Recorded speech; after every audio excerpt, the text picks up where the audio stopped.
Jake Martinez wiped the sweat from his forehead as he stared at his broken truck. The engine had given up completely, and black smoke was still rising from under the hood. He was stuck in the middle of nowhere, 40 miles from the nearest gas station. The Nevada desert stretched endlessly in every direction, nothing but sand, rocks, and the blazing afternoon sun. He pulled out his phone. No signal. Of course. This was exactly what he needed after working 12 straight days at the oil drilling site.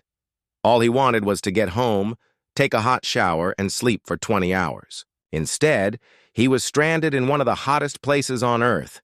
Jake grabbed his emergency kit from the back of the truck: water bottles, energy bars, a first aid kit, and a satellite phone that would take forever to connect.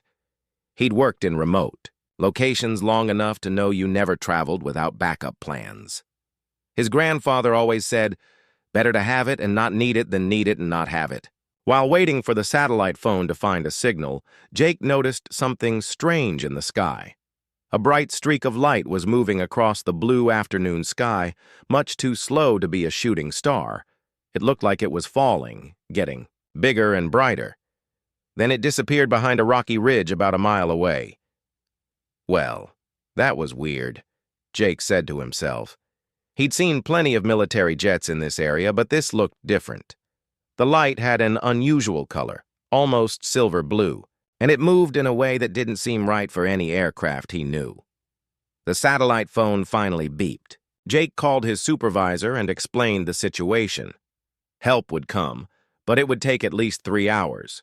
3 hours in this heat with nothing to do but wait and drink water sparingly. That's when curiosity got the better of him. The strange light had crashed somewhere close by. Maybe it was a small plane that needed help. Maybe someone was hurt. Jake had basic first aid training from his job, and he couldn't just sit there if someone needed assistance. He packed his water bottles, first aid kit, and a flashlight into his backpack. The walk would be tough in this heat, but he'd rather be moving than sitting by a broken truck feeling helpless. Besides, if it was just space junk or military debris, at least he'd have an interesting story to tell. The desert was eerily quiet as Jake hiked toward the ridge, only the sound of his boots on rocky sand and his own breathing. The sun was merciless, and he had to stop every few minutes to drink water and rest in the shade of large rocks. After 40 minutes of walking, Jake reached the top of the ridge and looked down into a small valley. What he saw made him question his sanity. There, partially buried in the sand, was something that definitely wasn't a plane or military equipment. It looked like a metallic pod, maybe 12 feet long, with smooth curves and a surface that seemed to shimmer like water. But that wasn't the most shocking part. Lying motionless near the strange craft was a person, a woman by the looks of it, wearing clothes that seemed to be made of some kind of flowing, silvery material. She wasn't moving. Jake scrambled down the hillside as fast as he could without falling. His first aid training kicked in immediately. Check for breathing, check for injuries, assess the situation. As he got closer, he could see the woman was unconscious but breathing. She had cuts on her arms and forehead, and her lips were cracked from dehydration. Something about her seemed unusual, though Jake couldn't put his finger on what exactly. Her skin had a slight luminescent quality, like she was lit from within. Her hair was the most beautiful shade of silver blue he'd ever seen, and it seemed to shift colors slightly in the sunlight. But she was clearly human, and she clearly needed help. Without hesitation, Jake opened his water bottle and carefully lifted her head. "Hey, can you hear me? You're going to be okay." He gently poured small amounts of water between her lips, making sure she didn't choke. Most of his emergency water supply was gone within minutes, but seeing someone in distress triggered every protective instinct he had. While she slowly regained consciousness, Jake used his first aid kit to clean and bandage her wounds. She was lucky. The injuries looked worse than they actually were, mostly cuts and bruises, probably from being thrown around when her vehicle crashed. When her eyes finally opened, Jake felt his breath catch in his throat. Her eyes were unlike anything he'd ever seen. They seemed to hold depths of starlight, changing from deep blue to silver depending on how the light hit them. She looked at him with a mixture of confusion and overwhelming gratitude. She tried to speak, but the sounds that came out weren't in any language Jake recognized. It was musical, almost like singing, but definitely speech.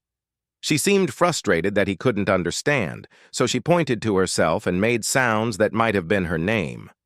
Then she pointed to the water bottle and to him, and her expression became incredibly serious. After a few minutes of struggling with the strange language, she suddenly spoke in English, though with an accent Jake couldn't place. Her voice was soft but clear. You saved me. You gave me water when you had so little." She looked around at the harsh desert, then back at Jake with those incredible eyes. "By the customs of my people, this means I belong to you now. I am yours." Jake blinked several times, sure he'd misheard. "I'm sorry, what? Look, I just gave you some water because you were dehydrated. You don't belong to anyone. Are you feeling okay? Did you hit your head when you crashed?" She sat up slowly, still weak but determined to make him understand. "My name is Lyra Lay. I come from very far away. Where I come from, water is the most precious gift. When someone shares their water to save your life, it creates a sacred bond. You are now my protector, and I am now yours to protect." Jake looked from her to the strange craft half buried in the sand, then back to her otherworldly eyes. Either this woman had a serious head injury, or his boring life as a petroleum engineer had just taken the most unexpected turn imaginable. Given the circumstances, he was starting to suspect it might be the latter. "Okay, Lyra Lay," he said gently. "Let's focus on getting you somewhere safe first. Then we can figure out everything else." He helped her stand, and she leaned against him, still weak from her ordeal. As they prepared to make the difficult walk back to his truck, Jake couldn't shake the feeling that nothing in his life would ever be the same again. The walk back to Jake's truck was the longest mile of his life. Lyra Lay leaned against him for support, and every few steps she would stop and stare at something ordinary like a cactus or a lizard running across the sand. She seemed amazed by everything, as if she was seeing a desert for the first time. "Where exactly are you from?" Jake asked as they rested in the shade of a large rock. He was still trying to make sense of what he'd seen. The metallic craft looked like nothing he'd ever encountered, but maybe it was some kind of experimental military vehicle. Maybe Lyra Lay was a test pilot who'd gotten confused after a crash. Lyra Lay looked up at the sky, even though it was still. Bright afternoon. She pointed to a spot where no stars were visible. "My world orbits a star you call Kepler 442. It takes light from your sun about 1/200 of your years to reach my home." She said it so casually, like she was giving directions to the nearest grocery store. Jake stopped walking. "Okay, I think you definitely have a concussion. Let me check your pupils again." He pulled out his flashlight, but when he looked into her eyes, her pupils responded normally to the light. Everything seemed medically fine, which somehow made everything more confusing. "I know this is difficult to believe," Lyra Lay said gently. "Your people aren't ready for contact with other worlds yet. That's why I was sent alone, to study your cultures quietly. But my ship had problems when I entered your atmosphere. The electromagnetic fields around your planet are different than we expected." Despite himself, Jake was starting to pay attention. She spoke about electromagnetic fields like someone who actually understood them, not like someone making up a story. And there were little things about her that didn't quite add up to any explanation that made sense. When they reached his truck, Jake gave her more water and watched her drink. As she tilted her head back, he noticed that small cuts on her neck were already starting to heal. Not scab over like normal cuts, but actually close up and disappear. The larger cuts on her arms looked days old instead of hours old. "How are you doing that?" he asked, pointing to where a cut had been on her wrist. Lorelei looked confused. "Doing what?" "The healing thing. Those cuts are disappearing." She examined her arm like she was noticing it for the first time. "Oh, this is normal. For my people, we heal quickly from small injuries. Does this not happen with humans?" Jake shook his head slowly. "No, it definitely does not happen with humans. That's when things got even stranger." A roadrunner appeared from behind some rocks and ran straight toward them. Instead of darting away when it saw people, it stopped right in front of Lorelei and tilted its head like it was listening to something. Lorelei made soft clicking sounds, and the bird responded with its own calls. They seemed to be having a conversation. After a minute, the roadrunner ran off, but not before dropping a small lizard at Lorelei's feet. "He says thank you for the water you shared," Lorelei explained. "Desert creatures understand the value of water better than anyone." Jake sat down heavily on his truck's tailgate. "Right. So you can talk to animals too. All living things communicate if you know how to listen." Lorelei picked up the lizard gently and placed it in the shade. On my world, this is considered a basic skill, like your reading or writing. As the afternoon wore on, Jake's rational mind kept battling with what he was seeing. When Lorelei described her planet, she talked about 2 suns and purple oceans with the detail of someone who had actually seen them. When she mentioned the political situation that had forced her to leave, her voice carried real sadness and fear. "You said something about belonging to me because I gave you water," Jake said eventually. "What did you mean by that?" Lorelei's cheeks turned a slightly silver color, which Jake assumed was her version of blushing. "On my world, water is not as common as it is here. When someone shares their water to save your life, it means they value you more than their own survival. It creates a bond called Scifi, which means life shared with life. In your language, you might call it marriage." Jake nearly choked on his own water. "Marriage!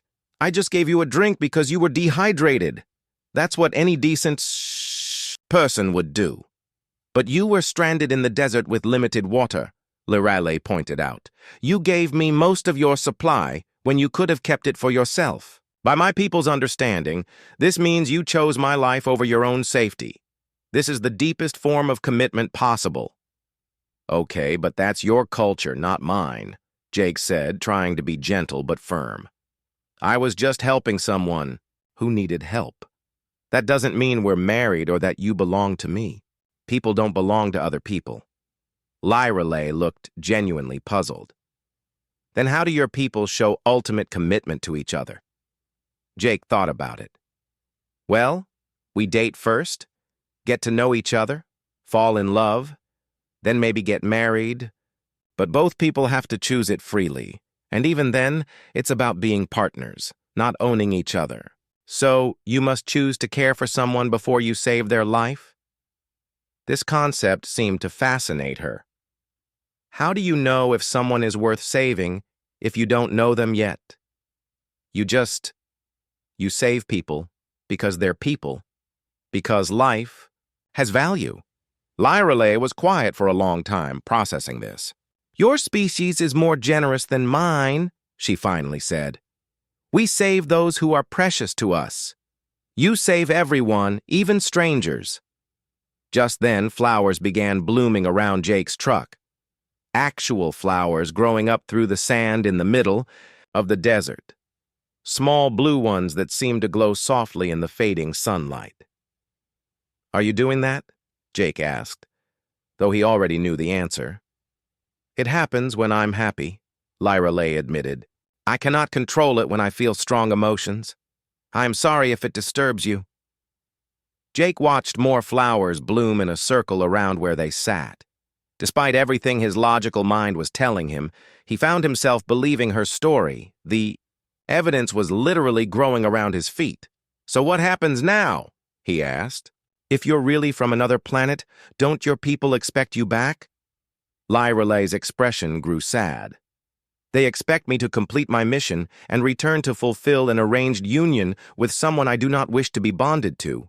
But now that you have saved me, everything has changed. According to our laws, I cannot be bonded to another while I am already shall tied to you. Jake rubbed his temples, feeling a headache coming on.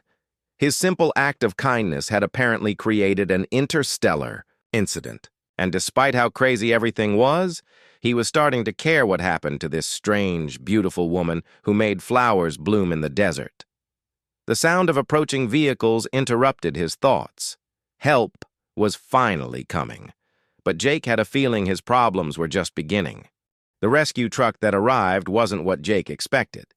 Instead of the bright yellow tow truck from Peterson's garage, 3 black SUVs pulled up in a cloud of dust. Men in dark suits got out, and Jake immediately knew he'd made a terrible mistake. Mr. Martinez? The lead agent was a woman in her 40s with sharp eyes and an all-business attitude. "I'm Agent Chen. We need to talk about your phone call to dispatch." Jake's heart sank. When he'd called his supervisor about being stranded, he'd mentioned finding someone at a crash site. He thought he was just explaining why he might be late getting back. He never imagined those words would trigger some kind of government response. "Look, I just found someone who needed help," Jake said, stepping slightly in front of Lorelei. "There's no need for all this." Agent Chen's eyes moved to Lorelei, who was trying to hide behind Jake's truck. The flowers that had been blooming around them moments earlier were now wilting rapidly, as if they sensed danger. "Ma'am, we're going to need you to come with us for a few questions," Agent Chen said to Lorelei. Her tone was polite, but firm. "Standard procedure for anyone involved in an unidentified aircraft incident." "She's not involved in anything," Jake protested. "She was just hiking and got lost. I gave her some water and called for help. That's it." But even as he said it, Jake knew how weak his story sounded. Lorelei was still wearing those strange, silvery clothes that definitely weren't hiking gear. Her otherworldly beauty was impossible to miss, and there was something about the way she moved that seemed different from any person these agents had ever seen. "Sir, we detected unusual electromagnetic readings from this location," another agent said, "consulting some kind of electronic device, along with what appears to be debris from an unidentified craft. We need to investigate." Jake watched in growing panic as more agents spread out across the desert, clearly searching for Lorelei's ship. He caught her eye and saw fear there, but also something else. She was trying to communicate with him without words, her unusual eyes flickering between him and the agents. "I need to use the restroom," Lorelei said suddenly, her voice shaking slightly. "Is there somewhere private I can go?" Agent Chen pointed toward a portable facility one of the vehicles had brought. "Agent Rodriguez will escort you." But as they walked toward the facility, something incredible happened. Lorelei simply stepped through the side of it like it was made of air, leaving Agent Rodriguez staring at solid metal. She reappeared 30 feet away, behind another vehicle. The agents immediately drew their weapons, shouting commands. Jake's blood ran cold as he realized how quickly the situation had escalated from a rescue to something that looked like a standoff. "Nobody move!" Agent Chen yelled. "Ma'am, step away from the vehicle and put your hands where we can see them." Lorelei looked terrified, and when she was scared, her abilities seemed to activate automatically. The temperature around them dropped 20 degrees in seconds. Frost began forming on the agent's sunglasses.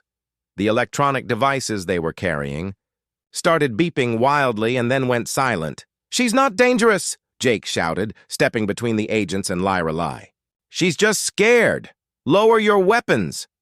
"Sir, step away from the subject immediately," Agent Chen commanded. "We have protocols for situations like this." "Situations like what?" Jake demanded. "You mean helping someone who's lost?"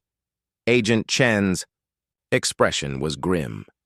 "Mr. Martinez, this isn't our first encounter with individuals displaying unusual abilities. We have procedures in place to protect both the public and the individuals involved." That statement hit Jake like a punch to the stomach. They dealt with others like Lorelei before. That meant there were more people from other worlds, and it meant the government knew about them. "What happened to the others?" Jake asked quietly. "Agent." Chen didn't answer directly, but her silence told him everything he needed to know.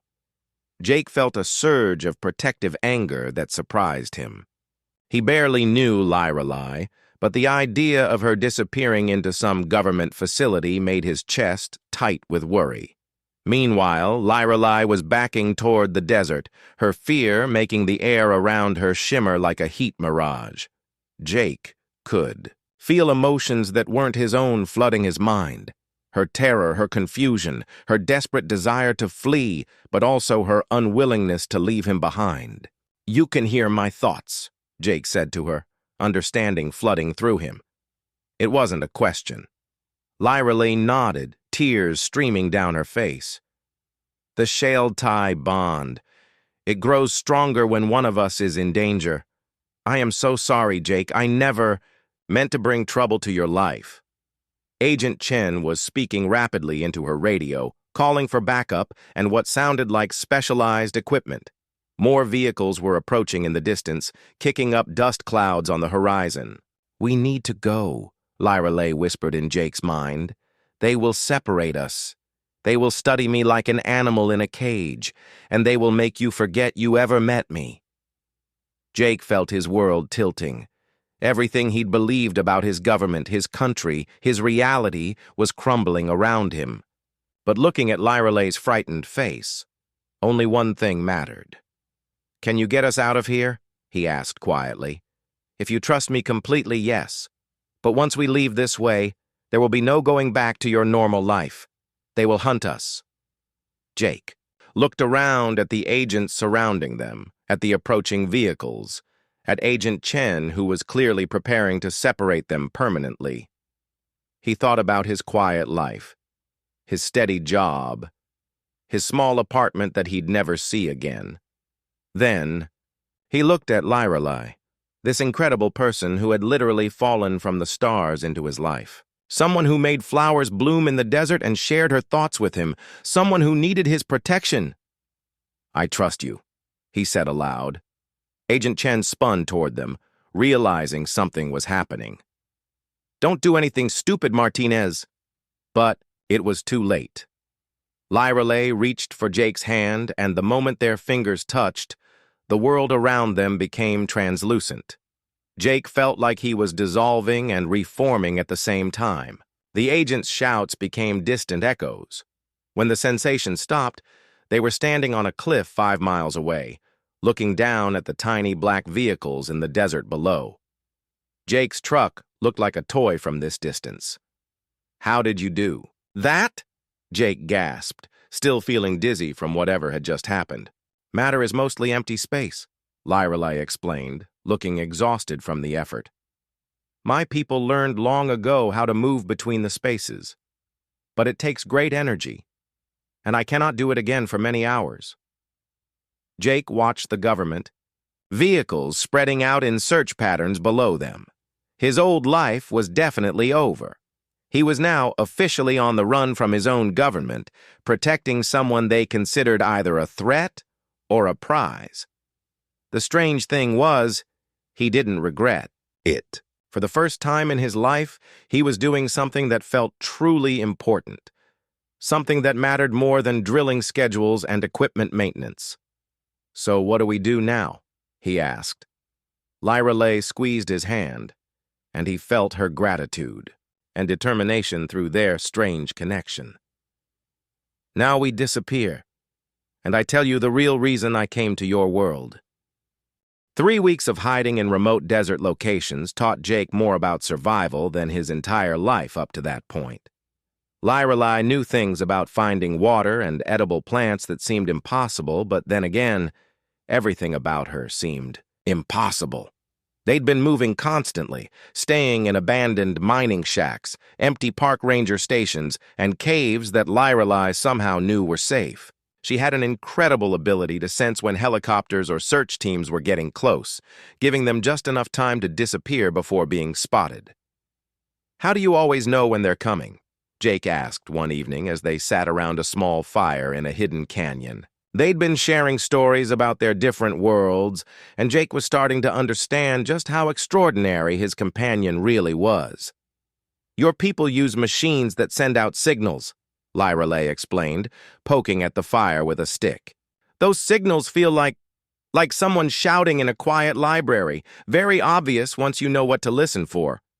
Jake watched her face in the firelight.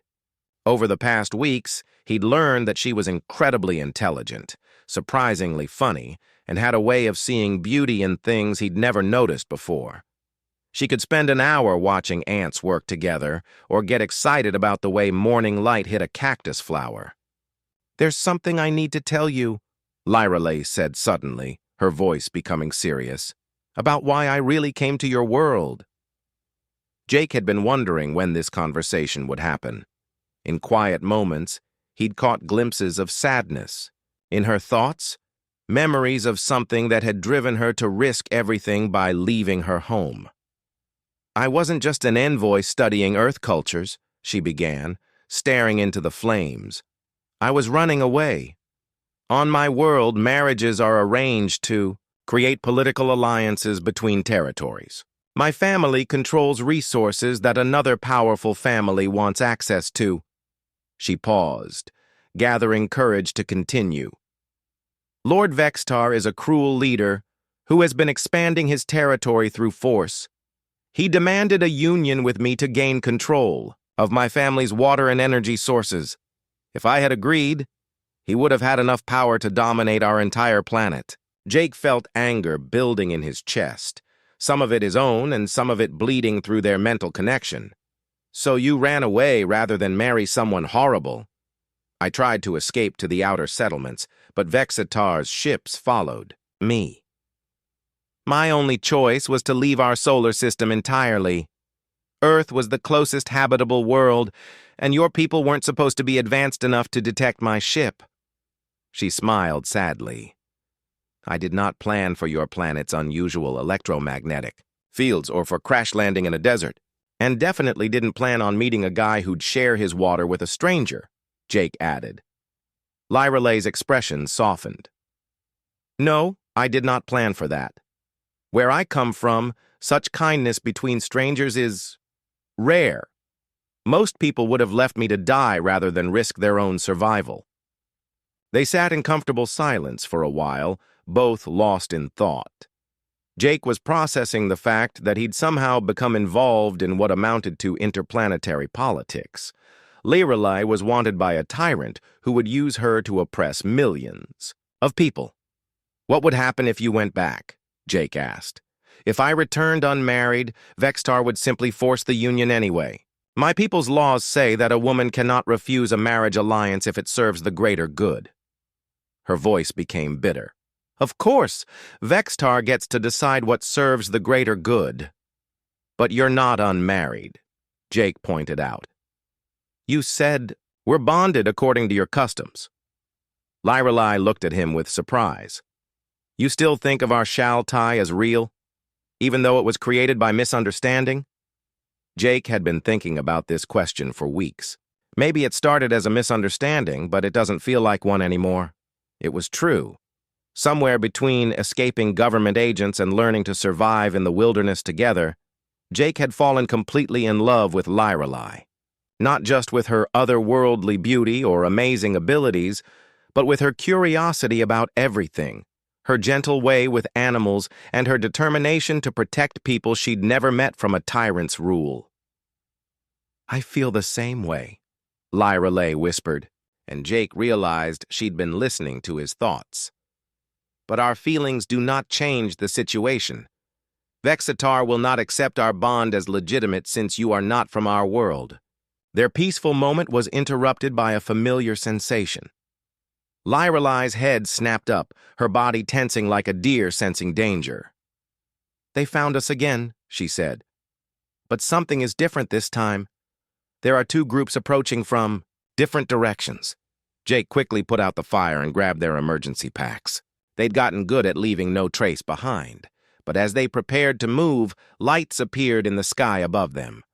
Not helicopters or planes, but something that moved with the same fluid grace as Lyrale's crashed ship. No, Lyrale breathed, fear flooding through their connection. They followed me here. 3 ships descended into the canyon, their hulls gleaming silver in the moonlight. As they landed, figures emerged wearing clothes similar to Lyrale's but more elaborate, more official-looking. Princess Lyrale, one of them called out in that musical language Jake had first heard her speak. By order of the High Council, you must return home immediately. Lyrale responded in the same language, her voice defiant. The conversation became heated, with lots of gestures and what sounded like arguments. Meanwhile, Jake could hear vehicles approaching from the other end of the canyon. Agent Chen and her team had tracked them down at the worst possible moment. What are they saying? Jake asked quietly.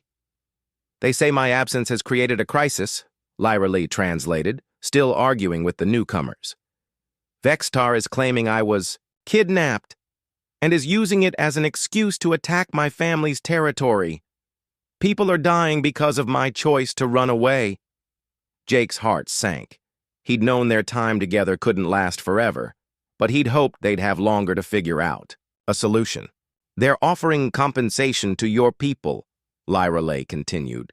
Advanced technology, medical knowledge, energy sources that could solve many of your world's problems, all in exchange for allowing me to return and fulfill my obligations.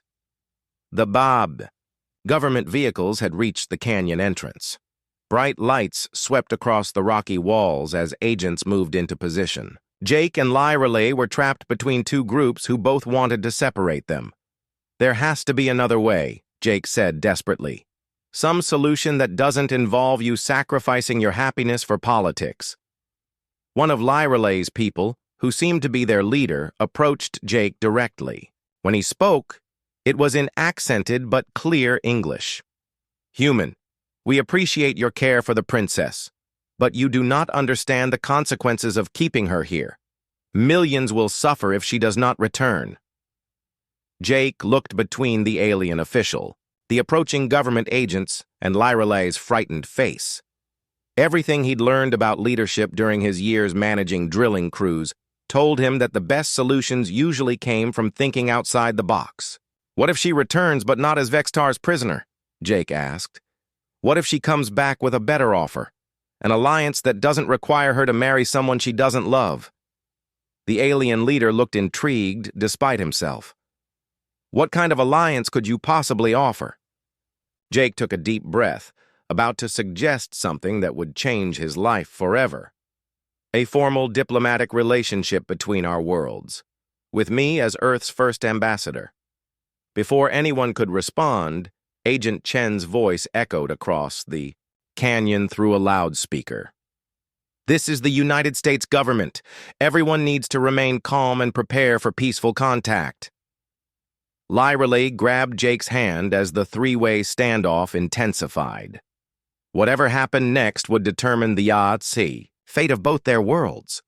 The canyon had become the strangest diplomatic meeting in human history. Agent Chen and her team faced off against 3 alien ships, while Jake and Lyrale stood in the middle, trying to prevent an interplanetary incident. Let me understand this correctly, Agent Chen said, her voice remarkably steady considering the circumstances. You're from another planet. There's some kind of political crisis involving forced marriage, and Mr. Martinez here has somehow become involved in alien politics. Commander Zexhal, the leader of Lyrale's people, nodded gravely. Your summary is accurate, though it lacks the complexity of our situation. Princess Lyrale's marriage to Lord Vextar would prevent a devastating war on our world, but it would also give him enough power to eventually threaten other worlds, including yours. Jake felt like he was in a movie, except the stakes were real and the fate of 2 civilizations might depend on decisions made in the next few hours. What exactly are you proposing? Agent Chen asked Jake directly. A real alliance, Jake said. his mind racing. Not one based on fear or forced marriages, but on mutual benefit. Earth gets access to advanced technology that could solve climate change, disease, energy problems. Lyra Lay's world gets a new ally against Vextar, and she doesn't have to sacrifice her life to politics. Commander Zexhal looked skeptical. Your world is barely space-capable. What could you offer us? Agent Chen stepped forward, and Jake was surprised to see genuine interest in her eyes. Actually, we might have more to offer than you think. Earth has something most advanced civilizations lose: diversity of thought. We solve problems differently because we come from different backgrounds, different cultures, different ways of thinking. Plus, Jake added, getting excited about the idea, humans are really good at adaptation and survival. We've lived through ice ages, plagues, wars, natural disasters. We don't give up easily. Lyra Lay had been quiet during this discussion, but Jake could feel her hope growing through their mental connection. For the first time since her people arrived, she looked like she believed there might be a way out of her situation. Even if this alliance were possible, Commander Zexhal said slowly, the High Council would never accept a human as a legitimate diplomat. You have no training, no understanding of our customs, no authority to speak for your world. But I do, Agent Chen said quietly. Everyone turned to look at her. I've been authorized by my government to make preliminary contact with any extraterrestrial civilizations we encounter. If Mr. Martinez is willing to serve as a cultural liaison, and if Princess Lyra Lay agrees to return as part of a formal diplomatic mission rather than a marriage alliance, we could make this work. Jake's heart was pounding. They were actually talking about him leaving Earth, traveling to another world, becoming humanity's first ambassador to an alien civilization. There's one more problem, Lyra Lay said sadly. Even if your governments agree, Vexitar will not simply accept defeat. He'll claim the alliance is invalid and attack anyway. Too many people will die. Then we need to make sure he can't attack, Jake said. What if instead of just an alliance between your world and Earth, we create something bigger? A coalition of worlds that oppose tyrants like Vextar? Commander Zexhal's eyes widened. You're talking about reshaping interplanetary politics across multiple star systems. I'm talking about giving bullies what they deserve, Jake replied. Isolation and consequences for their actions. Over the next hour, the most unlikely group of negotiators in history worked out the framework for what would become known as the Kepler Accords.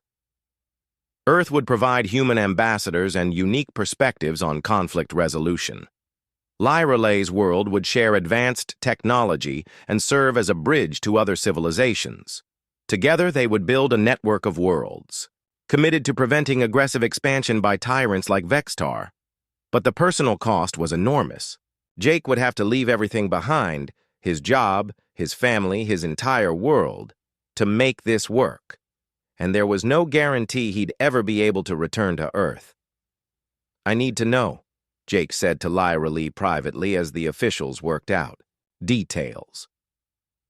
Are you doing this because you want to, or because you feel obligated because of our bond?